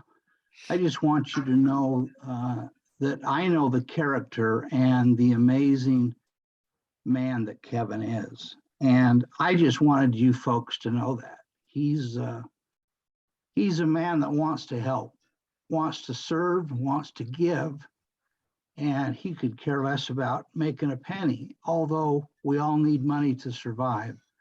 But you know what? These types of breakthroughs, I really believe the Lord is pouring down information on our heads today that really is going to help us, especially during this time of this influenza outbreak, I call it. You know, it's just really, really amazing how the Lord's with us. And I just wanted you all to, if you have any questions, man, Kevin's the man to ask. So thanks, Kevin. Ryan, you used the Zaratime tincture, didn't you? Or the Spotted BeeBalm tincture. Could you tell us a little bit about that? Yep, I did. I had a real terrible cough, which I never usually have but a day or two. And the cough was one where every 5 minutes I'd have to cough 4 or 5 times, and it was driving my wife nuts. And this kept on for about 3 weeks, and probably about a day before I had enough with this, I was getting ready to take a trip, and Kevin had sent me a little tincture, and I only had time to take 1 drop or 2 before I went on my trip to California. And I noticed being with my son for a couple of days that just after a couple of drops, I hadn't coughed for a day and a half. And then I coughed a few times 3 or 4 days later, and then got home and finally realized, yeah, just take that BeeBalm, because it did seem to help for a day or 2 with just a few drops. Well, I continued it, and I haven't had the cough since. And that was a day and a half after I got home and started taking it again. So it really did help me. And I've been a skepticist on most of those types of things. Thank you. And I see the curlies on. Would you like to share with us some of your experiences? You're growing it in your yard in Blackfoot, Idaho now. Right. Well, both Wilson and I have had some good experiences. In fact, I just excused myself a moment ago and I went and took some tincture because I'd been feeling a little ill in my stomach, and now I'm back and I'm able to stay for the rest of it. So it really, we take it for everything.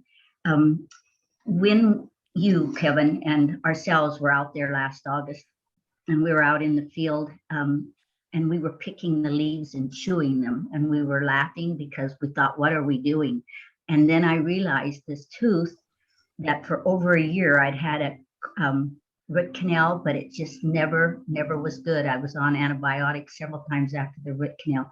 I realized I was chewing it and it was really strong, but I had no more pain for the first time in a year. And for 2 weeks, I had no pain at all. And then Wilson, He's going to Yeah, tell. I've had a couple of similar experiences where I get an abscess below the tooth, so painful that you couldn't even chew on it.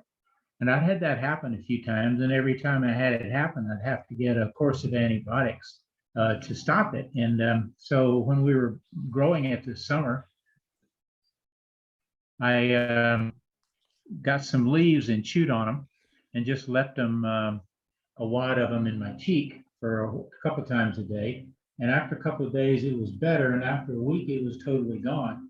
The same thing happened again this winter, and I used tincture instead of the leaves. And I would use a dropper and get some drops and using my tongue, hold it against where the base of the tooth was.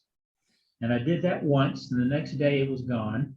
And a day or so later, it came back, and I did it a couple of times that day, and it went away and never came back. So it totally killed the bacteria that was causing the problem in both of those teeth on both those occasions. And see, I showed scientific papers showing that it is a very powerful antibiotic. So it doesn't surprise me. Yeah, it truly is. Yeah. And that was a great presentation. Thanks, Kevin. Appreciate it. Thank you. If we can't get antibiotics from China, what are we going to use? BeeBalm. That's what I'm going to use. Well, it's important to know that just the leaves themselves, if you can't do anything and you need immediate help.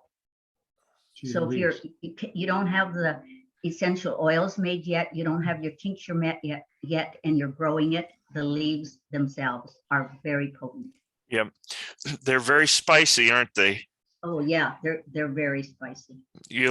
I've passed the leaves of the plant around in groups, and I passed with it a box of Kleenex so they could spit it into the Kleenex because it burns. Some people put a little bit in salads to spice it up, but it can be used internally. It's not going to hurt you. Joetta, did you have a question? Yes, but I couldn't get button to work. Yes, I do have a question. Because, you know, I'm interested in the Native American, of course. And one of the things I thought about was they use the pipe for healing and for their ceremonies. So is there any evidence that the pipe was used by generations before with this particular plant? I don't know. And I don't know if they were using it, but to me, I'm not sure that they would have been using tobacco because I'm not sure if tobacco was in this area.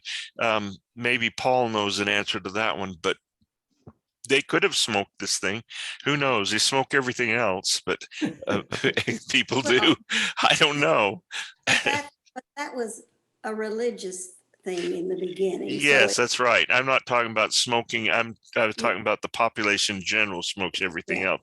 No, I wasn't referring to the tobacco use other than it wasn't a medicinal kind of smoke that floated out over the people or something is what I was wondering. Yeah, and I've not ever burned it to see if it casts a beautiful incense or as an aroma. It probably would. Hey, Kevin. Yeah. This is Ryan. I just did a blog about the Hopewell Indian pipes all over that area, all over Ohio, Illinois, and Indiana. Pipes have been found, and the main reason they used pipes was, yes, it's a way to connect to heaven, because as the smoke rises, it rises to heaven. Very few times was it ever used with the spiritual ones for some type of intoxicant. So it was mostly used for spiritual. That's right. And you might give them the blog address so they can look that up, Ryan. It's Book of Mormon evidence.org/blog. Book of Mormon evidence.org/blog. And that's all one word on the Book of Mormon evidence, right? Yeah, the whole thing. No spaces. Yeah, and then you can go in, or I just get in real quick by typing BOFM.blog. Am I cheating? No, that's fine. Okay. Paul, go ahead. All right, thank you. I wanted to call the group's attention to the fact that Denise and Wilson Curley have restored a set of mounds on their property just north of Nauvoo. And the work to pull in the First Nations people to participate and help supervise that, and then to be able to provide a place where visitors can stop by and sign in and see a dozen mounds that they are preserving is something unique. I'm reasonably well convinced that those mounds would have been put there in part as a warning to the travelers on the river, because they're just a mile above the Des Moines Rapids. And if those mounds had fires on them, for example, people coming down the river would recognize that here was a danger spot, and therefore a chance to pull in and visit with the community there, because there was a village there on the terrace on the bank of the river. And so, yes, I appreciate the fact that they've had a chance to join us tonight, and even though apparently they're joining us from Utah and they're advocating the Spotted BeeBalm, that's fine too. I wanted to highlight that they are people that I respect because of the work they've done in preserving the First Nations materials at Nauvoo. Thanks, Paul. Thanks, Yep. Paul. I also wanted to put one counter in, and that is that there was, I think, probably from Opie, they note that he had not bothered with getting the shot. I would like to strongly recommend that you get the shot. I've told them they'll give me the shot when they take my smoking 30-06 out of my dead hands. So I don't think that's funny, because my wife lost 12 people in September in her family to COVID, and they are Polynesian, and so therefore not quite in the same history and tradition, but nonetheless, the simple fact that we are dealing here with a pandemic that affects all of us means that I think, as a consideration to others, the shot should be given very serious consideration.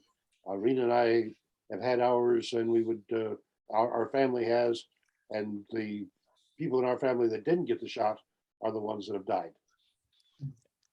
and I've got stories of just the opposite, so I'm not sure which is true. Janae, you had a question? Go ahead and unmute, please.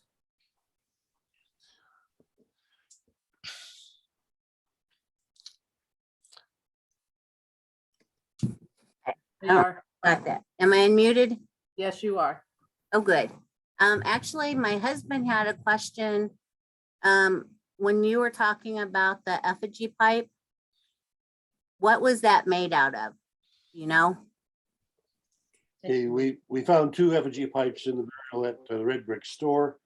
One of them was of the Catlinite from western Minnesota, and the other was a local sandstone, and it had fallen apart. Matter of fact, I thought it was an abrader at first because it was broken.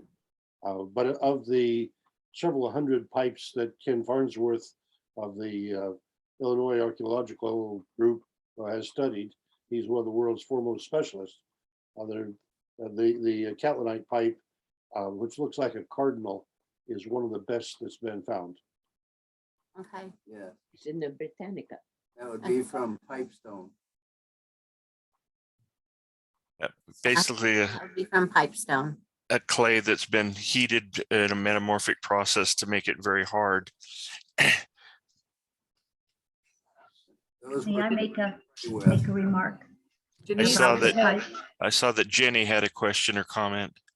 Yes, for those who aren't aware, Paul may not have said he was a young man archaeologist on that dig at the Red Brick Store back in the 70s. As the stories get told, sometimes the dates get skewed or who knows what, and he's an expert. He was there. Okay. Thank you. Let me explain about that just a bit. We were excavating on the Joseph Smith homestead site, block 155. And in 1976, we went after the remains of a barn. And as we studied the remains, found a circle or an oval of limestone and no barn artifacts in particular, but the interior of that oval had a very fine sandy loam in it, which was basically flood deposit. When we cleaned that out, we found ourselves down on what appeared to be the limestone ribs of a turtle upside down, a carapace. That was the impression. And below the carapace, then we found the bones of 11 of the early woodland first pottery makers, the makers of the earliest pottery in the Midwest. Had been there since about 2,500 years ago. And then that cairn had filled in it with 4 deposits, that is 4 stages of use. And then in 1979, over next to the red brick store, when they were putting the trench in for the electrical circuits for the outside lighting, I walked along the trench just as a matter of fact. We were working on the new visitor center site a couple blocks away as our regular assignment. But when I saw the bone coming up from the trencher and I started picking up human bone fragments, then called my crew to work in there after hours, and that's where we found the 14 skeletons, including the Dongola church from Tennessee, the Catlinite pipe from Minnesota, and a funeral offering that included a dozen oval bifaces characteristic of the Hopewell people or Middle Woodland, and they would date to about 2,000, possibly 1,500 years ago. That experience, though, was only a part of it, because in 1983, Rena spent a week with paintbrush and bamboo sliver uncovering a canine in the mansion house lot, and it was accompanied by 3 projectile points of the bison hunters who would have been there 5,000 years ago. And in the process of the excavation of the mansion house itself, in the back dirt, we found a Dalton point, which takes us back about 10,000 years to the occupants that would have been hunting mammoths at that point.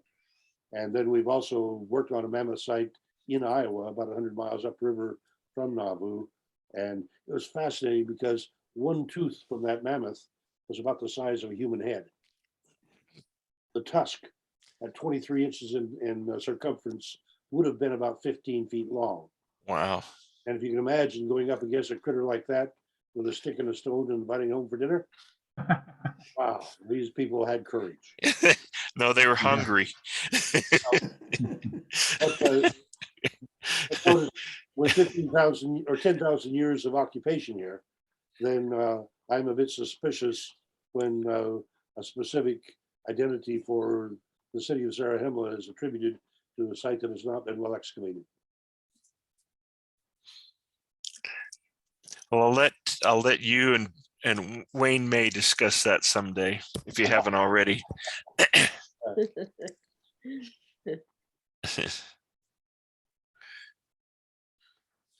There are plenty of artifacts from the Montrose sites. I'm well aware, but I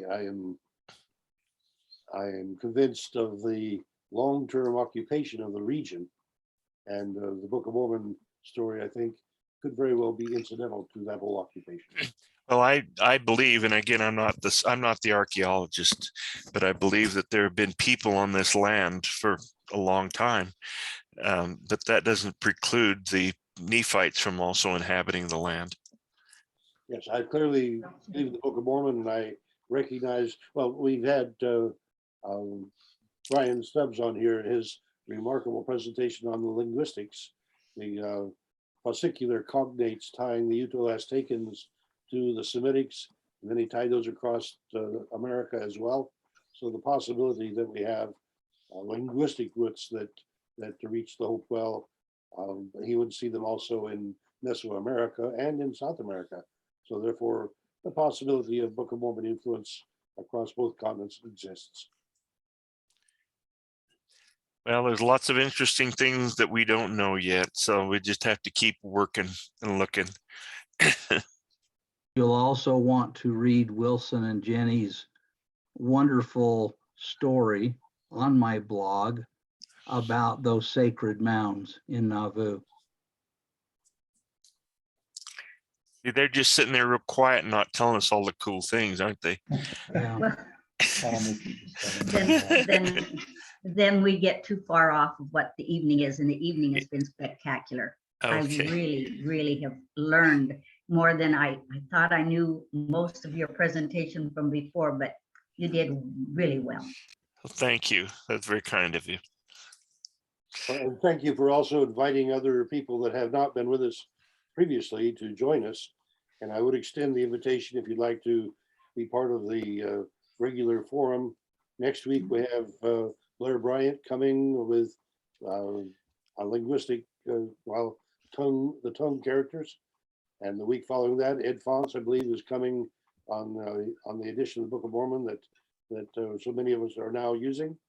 We have Boyd Tuttle coming the 1st of January. And so it's just a fascinating assortment of people that we have presenting perspectives in the Book of Mormon forum. Looks like a great forum.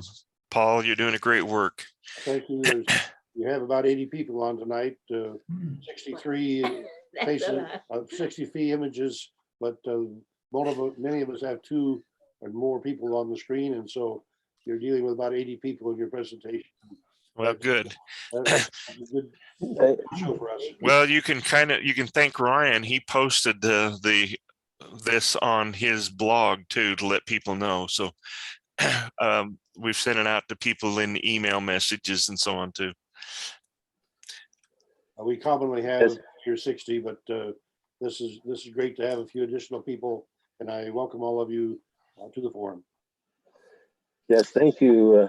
That was interesting. In fact, this is Brian Stubbs. I just live down the road from Green River. Yeah, we go through Green River regularly, buying Green River watermelons in July to September. Good stuff. Who's talking right now? I can't tell. This is Brian Stubbs. I'm a linguist in Blanding, Utah is where I live. And where are you from, Brian, again? Well, I live in Blanding the last 4 years. Oh, Blanding, yeah. You're just down to south. Just down the road from the watermelons. Yep. He's got a great walk on language. Grew up in Honolulu and Los Angeles.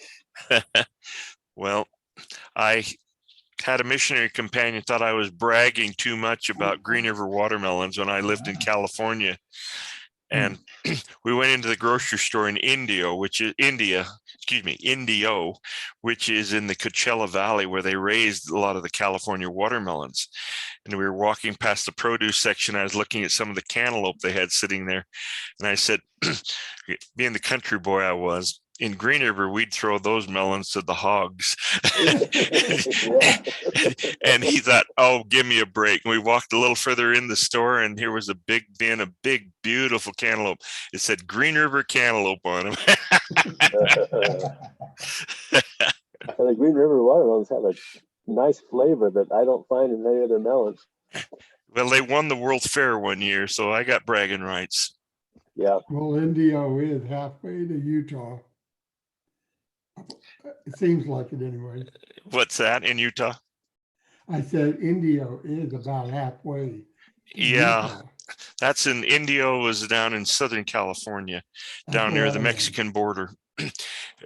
We thought it would, we thought it'd cool down, so we decided to ride our bikes instead of driving our car, and we went past the sign by the bank that gave the temperature, and it was 7:30 at night, and it was 109 degrees.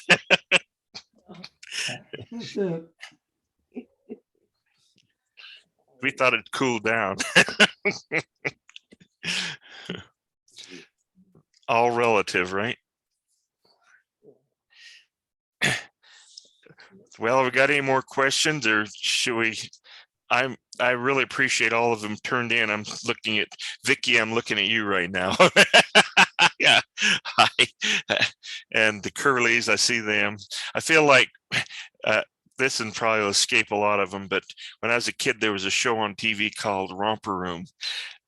and I feel so-and-so and I see so-and-so waving at him. David DeBarth has a question. Go ahead, David. Hi, David. Need to unmute. Smallpox wiped out millions of people in the world. It was controlled by vaccination. COVID has wiped out millions of people in the world. Enough said. Well, not quite, but I'm not going to debate it. So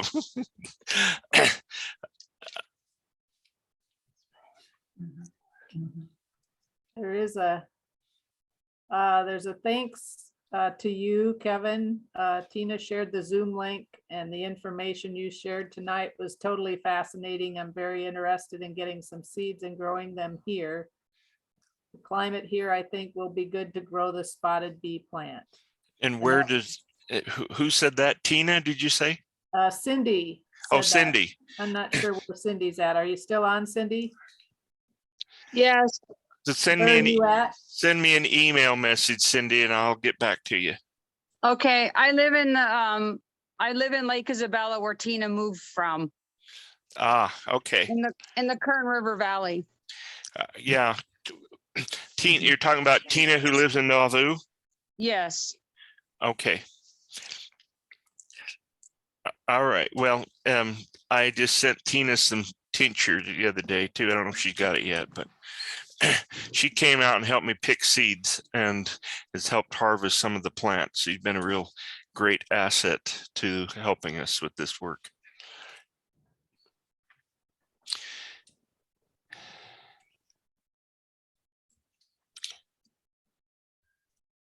We are after 10 o'clock in the Midwest. I think Yeah. it's only 9 o'clock for you, but It's getting late for some. We've been having the participation of a gentleman from Belgium who stays until 5:30 in the morning. Wow. He's a real trooper, isn't he? Yeah.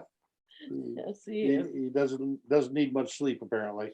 But some of us do, and so Yeah, I'm glad to sign off whenever you want. You know, people don't need to feel like they got to stay. You've got my email address and my phone number. Give me a call or send me questions. I'll be glad to do that. What are you doing, David?